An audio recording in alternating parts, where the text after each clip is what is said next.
We're on a race right now to double our business before the end of the year. And we can do that. We can absolutely do that. Now, to start, I just want to ask you the very benign question. How much money do you make right now? Now, jot this down somewhere because we're going to compare it to a couple of things. So write this down right now. How much do you make right now? And if that's $0, put $0. If that's $100,000 a month, put $100,000 a month. There's no judgment, just where are we at right now? Let's take inventory of where we're at right now on a monthly basis, on a month-to-month basis. So what's your business selling? What are you taking home? However you want to evaluate this. Okay, and now question number 2, how much do you want to make? How much do you want to be making?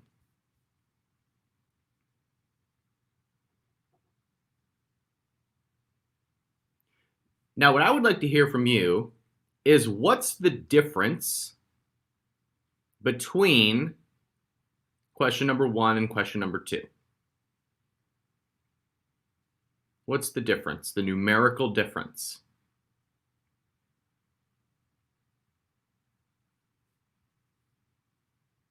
$10,000 a month. Okay, what else? $60,000 difference. Okay, cool. Good. 60,000, another 60,000. Okay, good. So now I'd like to hear from you, and you can jot this down if you want to. Krista, good. I'm glad that you've got a $100,000 gap right now. Awesome. We can close that. So what do you perceive right now is preventing you from having that gap or from closing that gap? What do you perceive is the challenge? Or said the way that I like to see this is, if there was a magic wand that showed up that allowed you to close this gap next week, what does the magic wand do? How does the magic wand help you close this gap? And if you're willing to see it, Tiffany says capital. Bullshit. Sorry, Tiffany. We beat this to death this week in the Capitalism Incubator. I'm going to beat it to death some more. But I'm just gonna slay this demon right now, Tiffany. No entrepreneur lacks capital. Capital's everywhere. We're swimming in capital. What entrepreneurs lack is the vision that is exciting to capital. That's what entrepreneurs lack. And Matt says there's an audience. Valentine says a perfect launch. There's no such, read my book, no such thing as a perfect launch. Okay, team building, a plan. So some of you aren't sure. So sit with this. Like, play with this. Now, another way to ask this question is, what would absolutely close that gap? Like, if you didn't need to know how, and if you didn't need to do it, what would just make that happen? Like Joe Rogan talks about your product. Would that do it? Some affiliate that you've never met picks it up. Some major blog. MSNBC does a feature on it. You start showing up on CNN. Tim Ferriss talks about you. The president tweets about you. You can play with this. Like, what other things would close this gap real fast? So Don says more members. What would get you more members? Or what would the magic wand do that would close that gap? Now, I'm going to ask you one more question to play with on this. Now look at the how much you want to make line. And just look at that number, how much you want to make. And then we're going to do a mathematical formula on this, how much money we want to make. The mathematical formula is, how much money do you want to make times 10 and write that number down.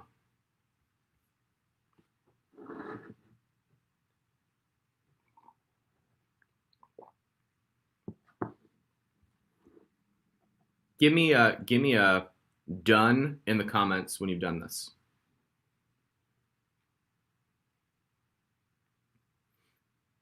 Or you can tell me the number. That would be even better. So give me the number or put done in the comments when you've done this. Lots of million a months. Great. Okay, now follow-up question to this. What came up for you when you wrote that number? Did you judge the number? Did you have doubts about the number? Did you have excitement about the number? Don says that was scary.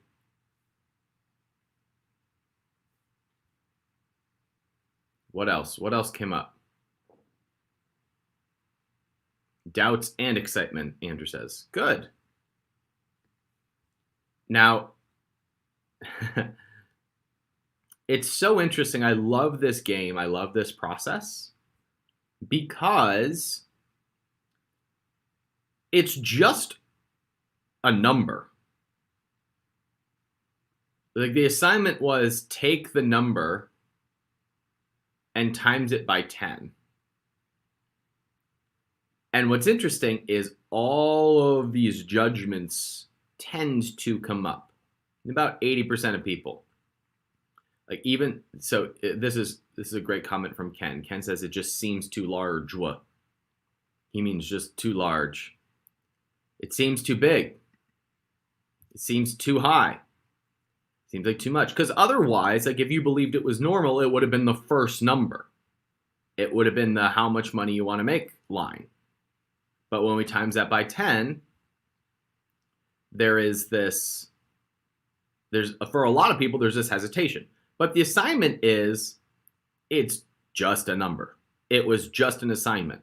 But what this exposes is the story that you have about growth. It highlights the story in your head about the amount of money that you want to make. It highlights the story you've got in your brain about how you're going to get there, or how hard it's going to be, or what's reasonable or expected.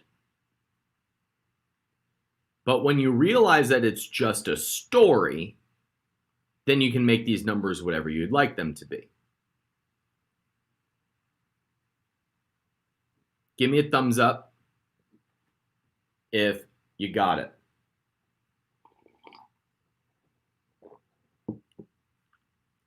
Gal, you look confused in the green room.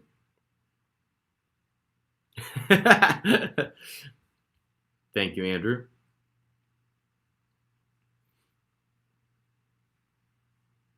So, Greg, this is an interesting comment you made about this highlights the story about how much we think we are worth.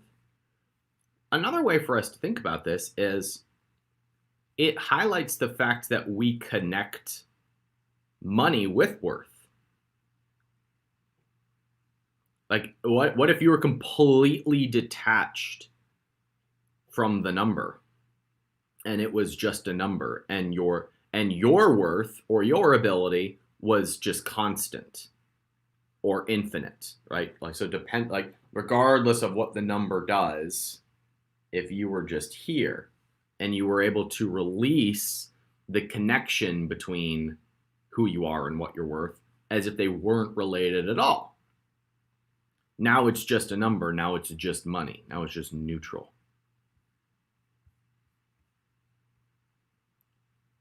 So Lil has a great question to this.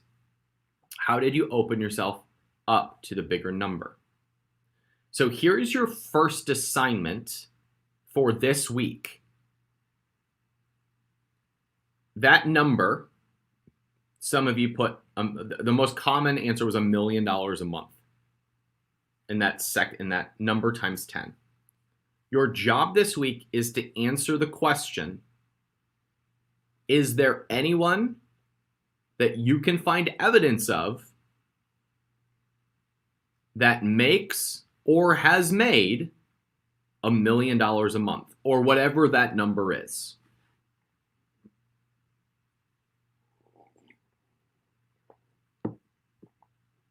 Is there anyone you know that makes or has made that number consistently? Someone you know, someone you can think of, someone you see in the media. So is there anyone that makes the amount of money? How many of you are having people come to mind right now?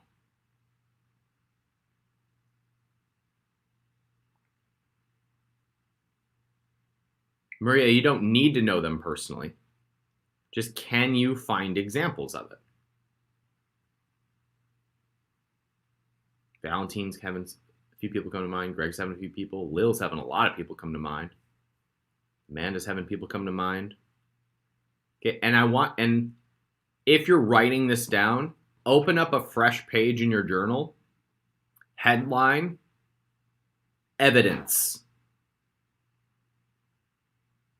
Evidence of $1 million a month, or evidence of whatever number it is for you, whatever the number times 10 is. Now, you don't have to be like these people. You don't have to know these people.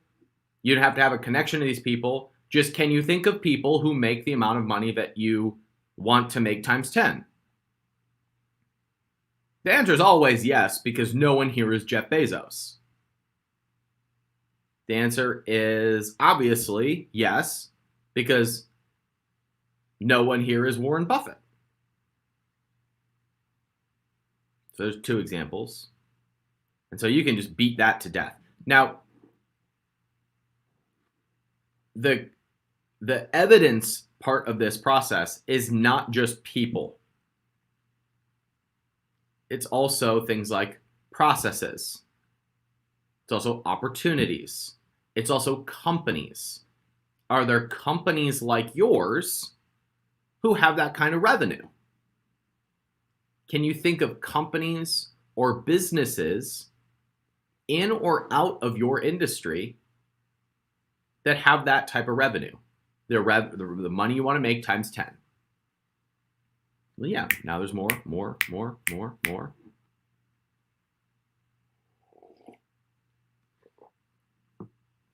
That's right. Megan says much more than that. That's right. So here's, the more you play with this, like we could spend this whole call talking about this, and it would be really fun. But we've done this for about 4.5 minutes now of just talking about a little bit of evidence for it. As you talk about people who make $1 million, and you could keep going, you could go $10 million a month. You know, are there people who make $60 million a year? Yeah. Are there businesses who make $60 million a year? Of course. Why did I pick $60 million? That would be $5 million a month. $120 million. That's $10 million a month. So if the more evidence you can find for that amount of money you want to make times 10, and the more you play with this, the more normal it becomes. So the next question then is, when you sit in that for a little bit, how does it feel when you go back to that first number of how much money you want to make? So if you look at how much money you want to make and what you put down there, how does that feel now? Small potatoes, good. How else does it feel?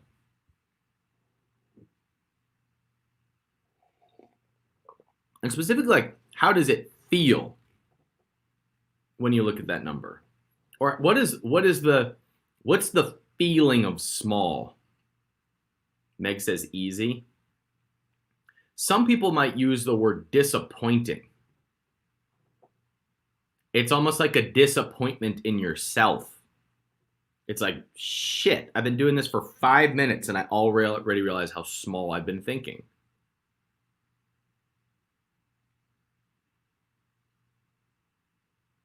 Now, once again, I'm looking at your comments. Can I see yours? It says, clearly I'm not that ambitious. So I want to, Krista, it makes me laugh. So here's what I want to point out here. Be just as mindful not to judge that number as you were when you judged the first number. The number times 10. So check this out. This is just an interesting observation I'm making based on your comments. When you times the number by 10, you had self-judgments come up. I can't do this. It's too hard. And when you now are comparing, you're like, you lived in that number and you normalize that number for 5 minutes. And you look at your first number of what you wanted to make. Some of you are saying the exact same thing in reverse. I'm not thinking big enough. I'm insecure about it. And if you pay attention to this, it's the same story. It's the same story of, if you times it by 10, oh, that feels hard. That feels hard for me. I'm not sure how I would do that. I can't think that big. Then you compare it back to your original number. Oh, that's small. I don't think big enough. I don't work hard enough. It's still self-defeat. Just want you to play with that for a second. That perhaps the story you've got about what's normal or hard or big is just a bullshit story in your head. Maybe. Just maybe. Okay, so now we've been playing with this. Now that we've been playing this for a few minutes, let me go into a couple of strategic things. Let me pull out okay, what are we going to do about this? Now, there are 3 ways to increase revenue in a business. You can get more customers, sell more stuff. That's a volume play. Get more front-end customers. Number 2 is to sell more stuff to your existing people, sell new stuff to your existing people, or put differently, increase the frequency. You get people to reorder faster. You can sell them more products, additional things, launch new offers. Or number 3, you can raise your price. That's all. Those are really the 3 primary ways that you grow your business. Now, what I'm going to invite you to consider is that you can do all 3 of these with one move. You can do all 3 of these with one thing, and that is releasing something premium in the marketplace. If you release something premium, meaning very high margin, higher priced than most people are willing to go, you can do all 3. Now, you don't need to know what that is yet. You don't need to know what that is at all. But I want to point out that these 3 things are not independent of one another. They are correlated with one another. So you can sometimes get new customers, increase your volume by raising your price. The story that I love to tell, and I tell this in my book, is that when I was running Sheer Strength, we had one of our products who was just getting crushed. We were number 2 in the market, and the number one company was outselling us 2-1. We just couldn't beat them. And the crazy thing was that they were twice our price. They were twice our price, and they were outselling us on volume 2-1. So that product was 4 times the volume when it comes to dollars as ours. Twice the price, twice the volume. Now, what was happening there was they had cornered a very specific segment of the market where they were able to charge a premium because they were targeting that person specifically. And so they were getting all of those customers. They were targeting kind of a high-end clinical approach to a specific problem. We were targeting muscly dudes. And our approach of muscly dudes was actually a turnoff to the clinical people. But the clinical approach was actually also appealing to muscly dudes. So we just lost. They beat us. They had that segment of the market cornered. But as they cornered that segment of the market and served them really well, they got more repeat customers, they got more momentum, they got more reviews, and they just won. So all that to say, they had more customers and they had a higher price. So you can combine these in a way that feeds the overall business rather than distracts you from it. So the reason I bring this up is I want you to look at your current business right now. And if you're going to double your business before the end of this year, which one of these stands out to you? And if none of them stand out as obvious for you right now, can you combine them into one? Can the solution be, all right, what I'm going to do is I'm going to launch a premium offering to my existing buyers, to the existing marketplace. And in doing so, do all 3 of these and now have a new, very high margin profit center in my business that ends up being the thing that drives this.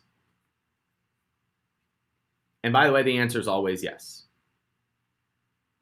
There's always you can, as long as you want to.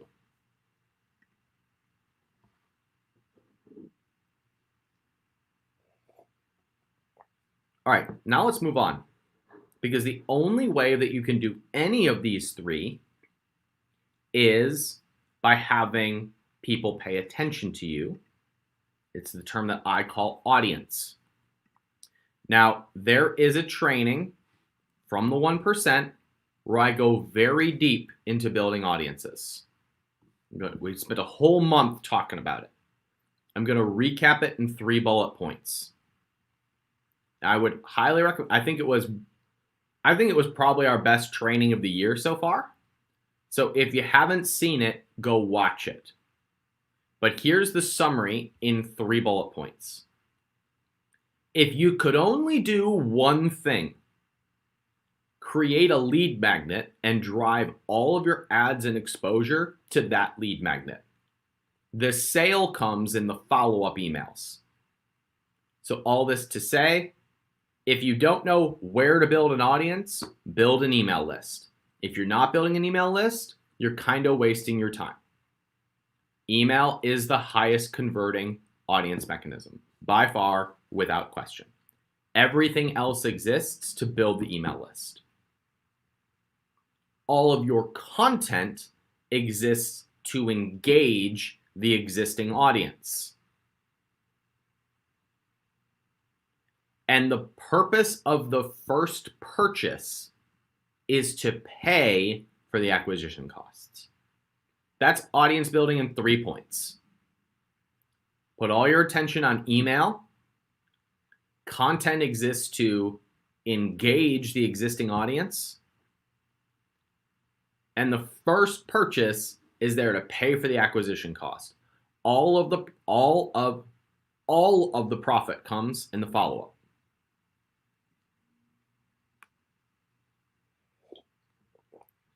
Now, when you have a buyer or you have an audience, now launching a high-end offer becomes possible. Now increasing the frequency of your purchases becomes more possible. Now you have your own control of raising your prices, building the audience, or running new offers, or increasing the frequency. Now, let's talk about the how piece of this. How do you kick this off? Because there are some conversations that I saw in the group this week that were a little bit like how do I start building that audience? How do I start building that list? And I would encourage you not to overthink this. So I would encourage you to just simply answer a few simple questions. If you're looking to build the audience, what is the simplest thing that you can give them that would entice them to join your community? By community, I mean give you their email address. So if you sell physical products, a lot of times that is a coupon, a discount, a bonus. If you do a good job in the ad showing the product and then you offer a discount in the email address in the lead magnet, it's kind of an obvious win.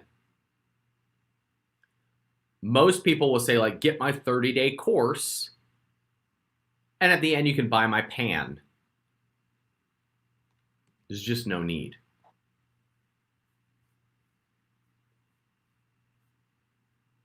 So the other way that you can kind of crack this nut is for you to look at what's different about yours, or what is the perfect primer for the ideal person to buy your product, and front end that as a lead acquisition. Front end with that, and then sell in the follow-up.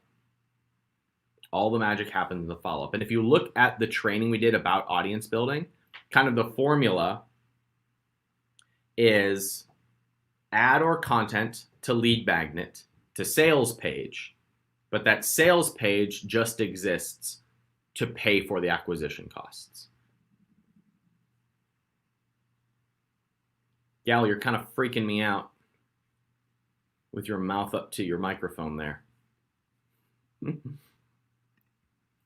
Now, I was going to go through a bunch of examples that I gave my incubator students here this week, but I actually think I'm going to pause here. So I want to take you here instead to look at traffic sources for getting leads and for building the audience. This is not the right slide. Of course it's not. So I'll just tell you what they are.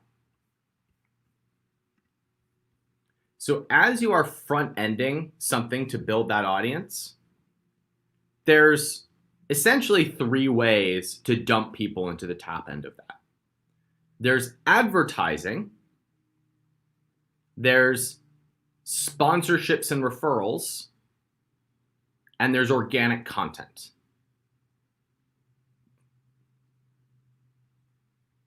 So ads, we're going to talk all about next week.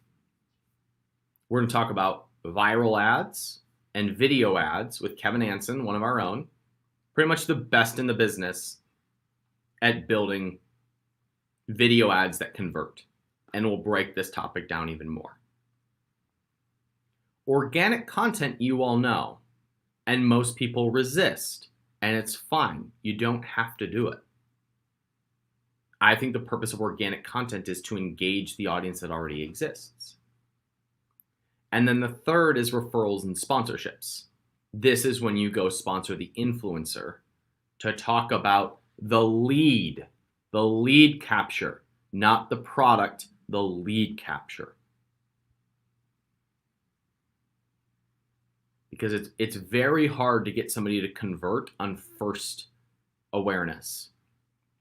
But it's very easy for them to join the ecosystem on first awareness. So the way that we're going to focus on doubling our business, getting closer to that number that we want, is putting our attention on lead acquisition and answering that question which of those three or all three of those areas of business growth are we going to focus on? New product, increasing frequency, or price? Now, one thing to consider is in the same way we did that exercise of how much money do we want to make times 10, one of the things that I like to play with sometimes is what's your highest price product times that by 10. What solution in the marketplace could you release that would be worth that? So if your highest price product is $100, what could you release that would be $1,000 and worth it? And that's usually a done-for-you solution, a training, a community. And once again, are other people doing that? Is there evidence for that? Could you have people pay up front for something?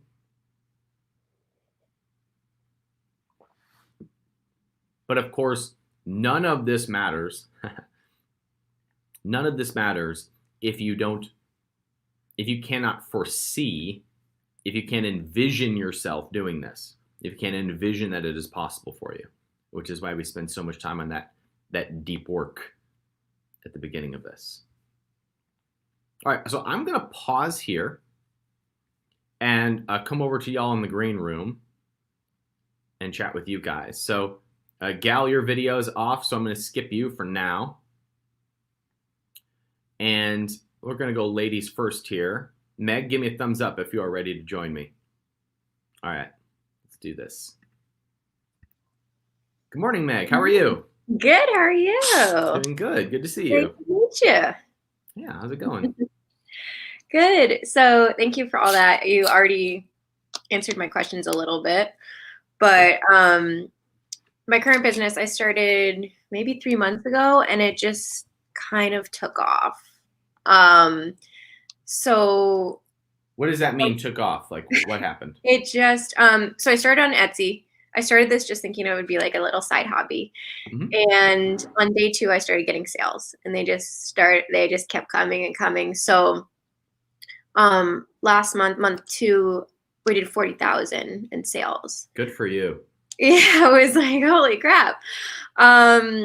So I've just been trying to keep up. I hired like a college kid to come in and pack orders. I'm talking with Katarina from this group to help with like VA services. Mm-hmm. So I'm trying to get some help, and now I finally feel like soon I will have time to think about how to grow it. And my question is really just like, where do I start? Because I don't have any social media yet. I don't have a Shopify yet. I don't have a website yet. Like, there's just so much I want to do, but I don't want to try and do it all at once. Yeah. So if you did nothing, would things continue to grow? I think I'm at a semi-plateau with Etsy. Like, when I put more products out, it keeps growing. Mm-hmm. So I feel like it would grow a little bit, just based on the demand for what I'm doing right now. But mm-hmm. I think it's at a point where I definitely want to grow up. What were your sales last month? So last month was the 40K. Last month was the 40K. Yeah, the month before that was the first month. That was 12. Okay, so it's been less than 3 months. Good work. Thank you. So last month was 40K. And what have been your average daily sales over the last 12 days since September 1st? About 12 to 1,300. Okay. So you're on pace for a little bit of growth. You might do 50,000 this month, we'll say. So first of all, great fucking work. Great work. You're doing awesome. Thank you. The second thing is, be careful not to fall into the error that a lot of entrepreneurs do, which is that if it's growing, then we have to, and you're not efforting, like if you're not hustling, that you have to work harder to justify more growth. So if releasing more products would help it grow and you enjoy releasing more products, put your attention there. Okay. The other thing that is overlooked by a lot of entrepreneurs in your space is loving on your existing customers and over delivering for the people who are repeat buyers. Mm. People who have bought 4 times from you, be really good to them. Another thing for you to consider is having some way for you to engage with previous buyers, bringing them to an email list and just sharing with them about the story of the business. Okay. And if Etsy doesn't allow you to get that customer data, then you can put inserts in packaging. You can send follow-up messages to your best customers. And you can either put them into an email list, a Facebook group, or both. Okay. So it is really about being active with the people who are already engaged in your business, Mm-hmm. and doubling down on what's currently working during this ramp up period. Okay. What was that face for? Oh no, like that makes total sense. I just have a tendency to feel like I want to do more. Like Yeah, you and everyone. Yeah. You and everyone. But what you're really saying when you say that is I have a tendency to work harder. Yes. Yeah. And when you say work harder, that means like strive and stress. You're right. I'm not stressing about it enough. But stressing about it doesn't make the needle move. What makes the needle move is having really happy customers who buy at an increased frequency at great margins and tell their friends. Okay. That's what makes the needle move. And so you're going to do that by being really good to the customers that are already buying from you, engaging with them via an email list, and consider releasing more products. Okay. Now, let me give you one more thing, Megan, if you want to work harder. I don't understand why people don't do this. And this is just you and me hanging out for a second, okay? If I invest in a company or buy a company or take over a company, the first thing that I do is I say, all right, let's make a list of 100 people. First of all, I'm like, do we have 10 grand to burn? We do? Okay, great. So let's make a list of 100 people that have some reach that we'd like to connect with. And let's spend an average of $100 a person creating an amazing care package for them. Oh, yes, I can do that. And we're going to write a handwritten note to every single one of them, spend a week doing it with no ask. I don't know why people don't do this. Yeah, I like that, especially because my product, so I sell balloon garland kits, for those asking, which is like pretty much I sell party supplies, balloons primarily. So it's very visual. And I just had somebody who messaged into me who has like a smaller following, 4,000, but her Instagram is just beautiful. And she just asked like, hey, do you want to collaborate? If you send me a garland, like I'll post the pictures. You can have the pictures. I'm like, that's just kind of a no-brainer, I think, for this product. So yeah, I think that could be huge win to do care packages. Yeah. Those are the only things that I would recommend you do. Okay. If you end up doing social media, the only thing you should be posting on social media is pictures of your product and pictures of the reviews and the emails that you get. Okay. That's easy. That's it. I can do that. Yeah. Don't go making content and courses. Oh my God. Yeah. How to pick the perfect balloon for your bar mitzvah. Just make it about your product. Yeah. What people are saying and the emails you get. Got it? I got it. I appreciate it. All right. Good to see you, Meg. Thanks for hanging out with us. Thanks. Greg, you're up. You want to do this thing? All right. Hello, my friend. Hey, Ryan. How are you? How's your brain after Friday? I'm just now almost recovered. It was I was not expecting the Capitalism incubator like curriculum that just started up to like be so impactful and transformative right out of the gate. Like I'm shocked by what I still need to learn from this. So it was, and it was just what I needed right when I needed it too. So, So the tell me reason, why. I mean, we've been working together for pretty much the whole year. yeah, yeah. So tell me what was so different about it. I think again, it's what I needed to hear when I needed to hear it. So I actually, I mean, I think it's a cool program, but I didn't have a huge expectation that it was going to offer me a lot of value because I'm like, I know all the content and, that community. I knew the existing members were going to say that. Oh, I knew it was, yeah, it was okay. So let me back up. The reason I wanted to hop in today is, I had a really, like pretty big short-term, problem last week, like on Thursday, with the subscription box that my wife and I run. We've had kind of this minor little IP issue, that we thought was going to be like a no problem slam dunk. But last week we discovered that it was going to turn into a very expensive quagmire. And I was just really kind of down about that. I don't want to get into specifics, but basically, like, IP law wise, we will win this if we continue to dump money into it. But what we've discovered is that the person that's kind of opposing us, like, they're willing to I think they believe that their entire business and livelihood is on the line. So they're going to fight tooth and nail to just make this as painful as possible for us. And at the end of the day, it's like, what do we actually gain by winning? That's kind of what I realized. Like if we dump like 30 grand into this and then end up with being able to use the same name we're using, like, does that actually add to the business at all? Or should we take that 30 grand and put it into like new product creation and marketing? And then, holy crap, what can we do with that? Like, that's, the business is at a stage where that's a lot of money in the business.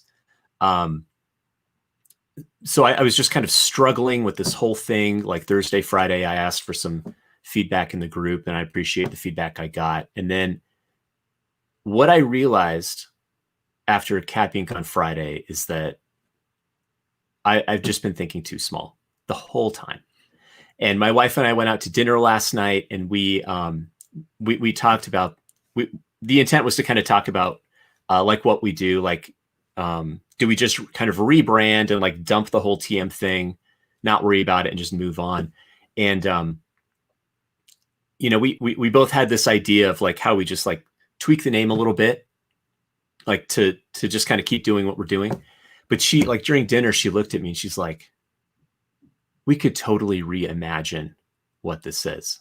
We could cast such a bigger vision. She's like, what if this company ended up being like this company? And what if this thing was a 7-figure business, which for this thing, like, we just never even really considered it because we were constrained by what it already was. Yes. And that's being stripped away from us. I have goosebumps like crazy. So it was so cool. Like, I'm the one who sits through all this content, but my wife is like, we're thinking too small. Why don't we just blow this thing up? We get to reinvent and recreate what this is about. Yes. And intentionally build it into something impactful and big and profitable. Yes. And so, my original intent was to like hop on here and ask advice about some TM thing. But I instead, like, I think that through Cap Inc. and just casting a bigger vision, has kind of solved the problem for us. But I still wanted to, like, I guess, validate that we're going to do the right thing. So great. Yeah. So, I mean, the only question that I was going to ask you in response to this issue was, when you cast that vision, how important is the current name? Not a bit. Okay, great. Well, I mean, then that's your answer. Yeah. Because there's some people who would say the name is paramount. And if I cast a vision and look at how important is the name capitalism.com, it's kind of important. Yeah. It wouldn't be vital, but it would be, it's fairly important to me, at least. I want to be a beacon for that name. Yeah. So can I still do it when I do without that name? Sure. Do I want to? No. So I would fight for that. I would spend the 30 grand. Yep. I spent way more than that on the domain name. But for you, if you don't have that same feeling, then the next question is there anything to gain by changing the name? I think so. I think what we realized is that the current company's name is really the name of a product and not the name of a brand. And so if we cast this larger vision and create the name of a brand where this existing product is just one of many offerings that we offer, that we can do all the things you just mentioned. Like we will attract more customers because we'll have a slightly broader focus within our niche. We'll be able to offer more products to existing customers, and we can have a much larger range of offerings. So we can have like a $1,500 offering. I already know what that will look like. I know what a $10,000 offering looks like now. So I mean, we can put all that together, and so like the brand we have now that's really just a product, we will have to tweak the name of that thing, but it's just the product, it's not the brand. Yes. And I just I don't know, I've been in your world for deeply in this world for a year, and this is the advice that I've given other people, like, you're thinking too small.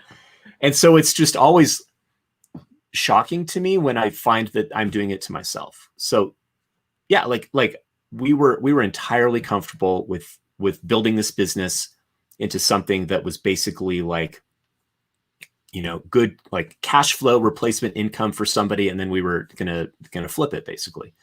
But now I think, whoa, we could this could be like a juggernaut that we have people knocking on the door to get access to. We know exactly how to do it. So, yeah, that's great. That's where we are. Level of confidence for you.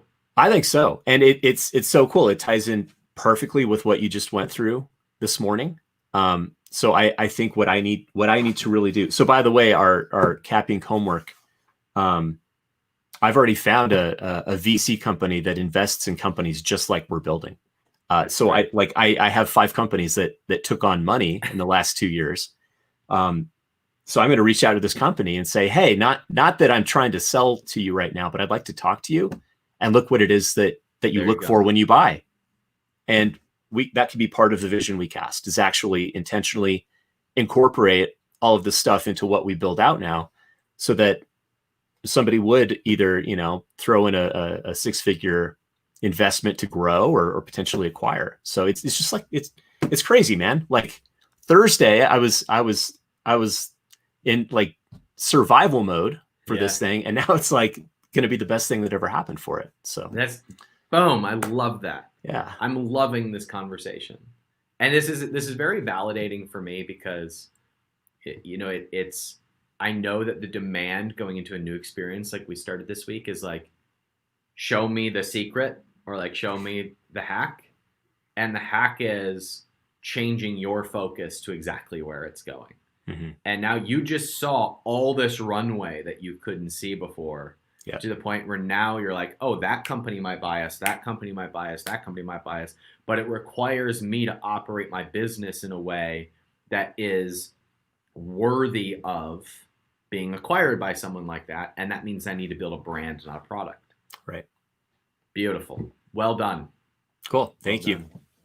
All right, man. We'll see you later this week. All right. Bye. Oh, I have a surprise coming for you in Cap Inc. Announcement coming tomorrow. Okay. We have a surprise for you too. Oh, sounds good. Yeah. Well, our mutual surprises coming tomorrow. Right. All right. Thanks, Greg. See ya. All right. Tissam, you are on deck. Give me a thumbs up if you want to come on live. Let's do this. Hello, hello. Hello, Tissam. How are you? How are you? Good. Hey, you're up 35 from me, aren't you? What is it? You're in Dallas, aren't you? I am. Very good. Yeah, I might just stop by, be like, "What's up?" Okay. What's going on? What can we do for you? So, how would you go about relaunching existing products that you never put the time and effort to actually do anything with, but you know that there is still potential?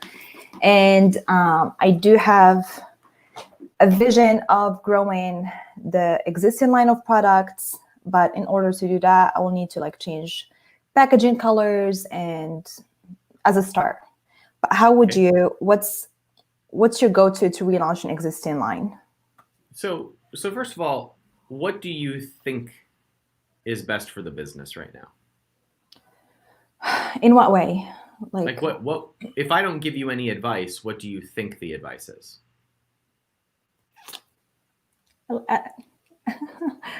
You always make me think. I think I'm in my head too much and thinking that I need some magic pill for it. But if I have to give myself advice, I would, just go the slow way of, just doing the influencer marketing and get the word out. The reason why that thought is kind of crippling for me is back to our talk on Friday, I'm so behind. When I launched the business, it wasn't as saturated as it is right now. And so in the last 2 years, definitely we had some company, big companies, well-funded, well-backed, that did all these big campaigns, and now they're literally everywhere.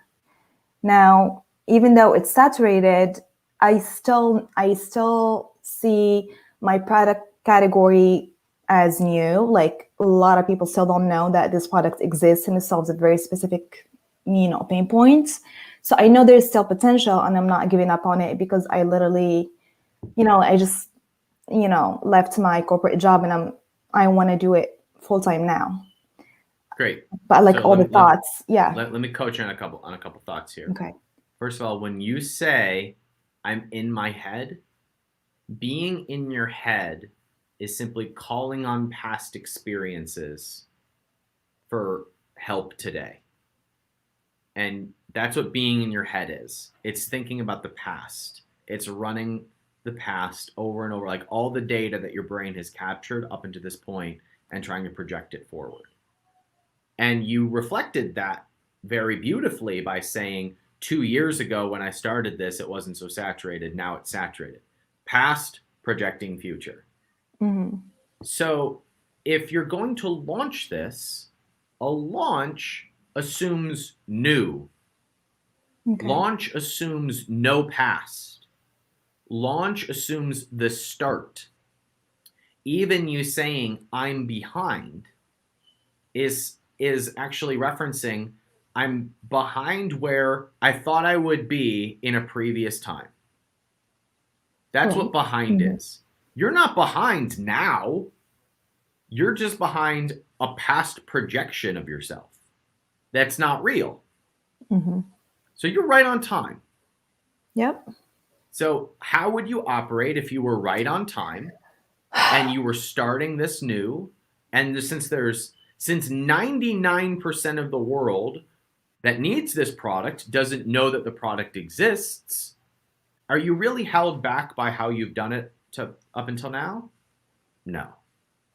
99% of the people who need to know about you don't know about you. You're launching it new to 99% of people. Okay. That's a relaunch. A relaunch is not correcting past mistakes. A relaunch is positioning yourself so that the 99% of people who don't know that you exist can find out about you, which means it's new, it's fresh. They don't know you exist. All of those people don't know about the mistakes that you perceive that you made over the last 2 years. Okay. They have no idea.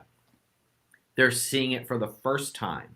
So 0 of them are saying what is this? I thought it was called this. Or I thought they were selling on Amazon. Or I thought the price was $19. They have no idea. They've never seen you before. It's fresh. It's a new launch to them. It's brand new. So how do you relaunch something? You launch it for the first time. And you realize that the way that you did things up until now was you gathering the data for you to be able to do a proper launch today. And you don't give any advice or any thought or any content to people who've been following up until this point, they're either going to come with you or not. You're after a specific pain point and a specific problem and a specific person. Launch from that place. That's a relaunch. Okay. It's just that the patterns of thinking all this time, get in the way, and I just need to, So get that out of my you way. don't need to get them out of the way. You need to think about how you want to do it from a new place. That's it. Okay. There's no fixing what used to be or how you used to think. You just start practicing doing the business the way you want to do the business. Got it. So how do you want to do the business? I mean, like I said, you're just going to have to, start from scratch and raise awareness slowly but surely. And the way I see that is through influencers, because I feel like that's the cheapest way to do it. I mean, I do have other ideas on how you can raise awareness. I mean, I have an acne care product, right? And I have all these ways on how I can speed this up, but it's going to require money, right? Which I don't necessarily have right now to spend. So back to, you're going to start slow. You're doing a lot of justifying limitations. Mm-hmm.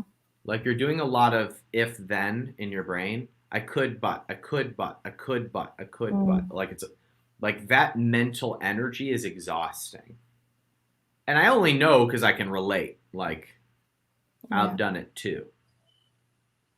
So your job is to simply think about how you can best serve that person and get as much awareness in front of them as possible. And I'll tell you what, before and after photos and videos work real freaking well. Yep, absolutely. And sending care packages to mid-level influencers works really freaking well. And running paid advertising to an ad that's converting works real freaking well. And all of these cost $100 or less.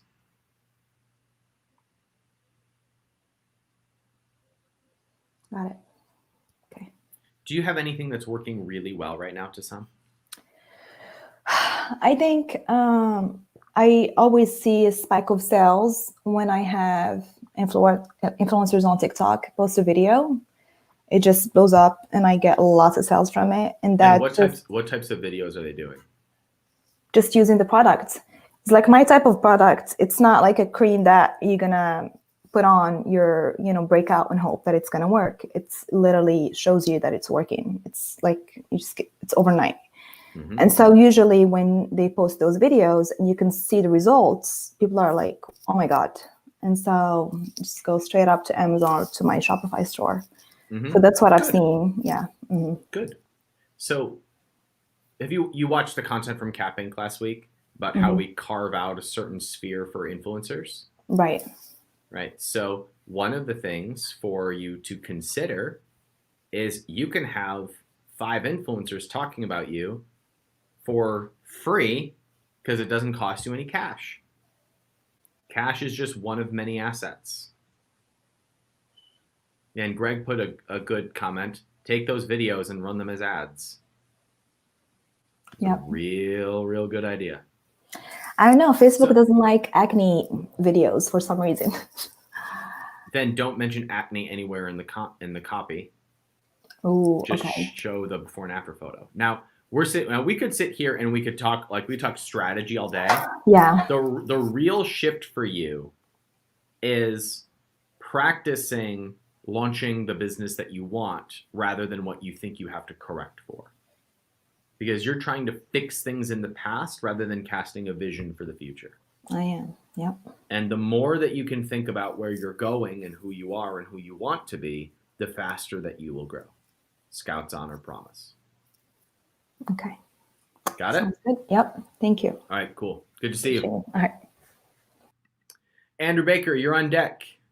Give me a thumbs up. All right, here we go. Good What's morning, up, Andrew. Brian? How are you? I'm good, man. How are you? I'm doing well. It's good to see you. Good to see you too, man. Thanks for your time. I really appreciate it. You bet. I hope this isn't okay. So what I'm suffering with right now, in all the ventures I've ever done, step one, I have analysis paralysis, big time. So I'm at like the very beginning of the journey, and I've got some ideas that match your 3 criteria. About being in a big market, having a line of products, and then, oh shoot, what's the third? Oh crud. Okay, well I know it Profit matches. margins. Yes, and so really, my thing is, how do I pick between these multiple good ideas? I'm having a hard time. It's not really a good versus bad. It's okay, there's this idea or there's this idea. Yep. Which one do I pursue, and how do I? They're all things I'm passionate about. They're all things that I can build a brand around, and I know the person mainly because I am the person, right? Mm-hmm. That I'm going through these things. So, I'm deciding between good versus good. How do I study the market? How do I analyze which route I should go down, and honestly just pull the trigger and go? There's 2 ways. Okay. One is to decide or look at which one excites you the most. Okay. Now, when I ask you that question, do they even say? And I was like, yeah, that one excites me. Oh shoot. I have 3 ideas. 2 of them I gotta say are pretty tied. All right, cool. So we've narrowed down 2. Yep. So let's go to the next criteria then. Okay. Or the next way that we could narrow this down. The next is there a way to combine them under the same brand? So for you, you mentioned that you are the person. Yeah. Which means that there's a thread that unites those 2. Yeah. Because you're the thread. Yeah. So are you willing to share what the 2 ideas are that you're considering? Yeah, absolutely. So I love making foods from scratch here in my house. Cheese, pasta, bread. I have found that as I've gone on that journey, obviously there's, cooking equipment that I have to buy. And really for me, it's like really helped me reconnect with food in like a super healthy, amazing way. And I'd love to share that. And then the second is I am a salesman by trade, and I have not met too many, there's a lot of caffeine addicts among the sales profession. And so I would love to make a supplement for salesmen that has a neurotropic, that has the caffeine, that has some of those ingredients to stay steady throughout the day as you're, prospecting and making cold calls and stuff. So what would be the product line in the food brand? The food brand would be cast iron. I think would probably be one of the most important. A pasta maker. You have to put it through this little machine, right? So you can actually press the pasta, shape it and stuff like that. Some utensils, and that's about as far as I've gotten with that product line. Okay. So your energy level, talking about food, is just like pure enjoyment. Yeah. And your thought on the nootropic is very heady. Okay. So I believe that you're more excited about the food stuff. I think so. And it just so happens that food-related stuff has much higher valuations if you ever sell one day. Oh, cool. All right. So well, that's my vote is to go in that direction. Sweet. All right. Problem solved. Thanks, Ryan. How do you feel going if that's the direction? I feel good. Honestly, for me, like I said, like step 1 is where I have the most hesitation. And so I have no problem making content. I have no issues talking about what I'm doing, no problems putting out ads and making a TikTok and Instagram and the lead magnet. Nothing else scares me at all. Yeah. But I got you. making the wrong decision here at the front end for me is kind of scary. Yes, and I just saw Valentine. Yes, my name is Baker. My last name is Baker, so I probably should stay true to my heritage from 20 generations back. But yeah. That gets my vote. Okay. All right. Problem solved. All right, Sounds good. Baker. Great to see you, my friend. Thanks, Ryan. Thanks Appreciate for hanging it. out with us. All right, Val, you get the last word today. Give me a thumbs up if you is ready. Let's do it. Good morning, Val. How are you? Good morning, man. I'm good. I'm pumped by this one. It's a good session. Good. I appreciate it. Thank you. Anytime, man. So I've been doing these free kind of branding sessions, right, with people in the group. Very targeted, great. And I realized it's such an identity problem, these things, what I want to do next. It's not connected to how much do I want to do or what's a great idea or how much money can I make. It's what do I want to do because who am I? It's so deep, right? Yeah. So it's an identity issue. Branding is an identity issue. It's your identity issue. So doing these things, I just want to put that offer back out there because it's been working so great. Anybody who wants to do free branding with me, free consulting, just let me know and I'll give you all my time as much as I have, but don't chat with me. Like don't chat, just talk to me, contact, do this, and we'll find that stuff and we'll break your resistance down. And then you can build a brand, right? That's connected to that. I just want to put that out. Yeah, thank you. And what's that process like? Like what do you help them discover in one of these? Well, first you got to get to know them, the empathy part, right? Like who are you and why? Like there's the resistance. You can look at the product, and this is something interesting, like that Greg mentioned. I got this product, and he's got this product, and then we're so connected to it, and we're so committed, and we're like, no, we're not going to give up. We're going to keep going at this 5 years, and I'm going to make that money. And in the back of your head, like it's like your body keeps doing this, but you're floating away because you have this dream, you have this passion that's somewhere else. It's this other thing. So getting that done initially, the breakdown of the reality of truth, like, where's your heart at? Where's your intention at? Where's your mind at? That's deeper than just like, I'm going to get committed to this. And then being honest about it, because there's many people that are not honest. And I've seen a difference with somebody starting up something new or when they're open, like, I don't know.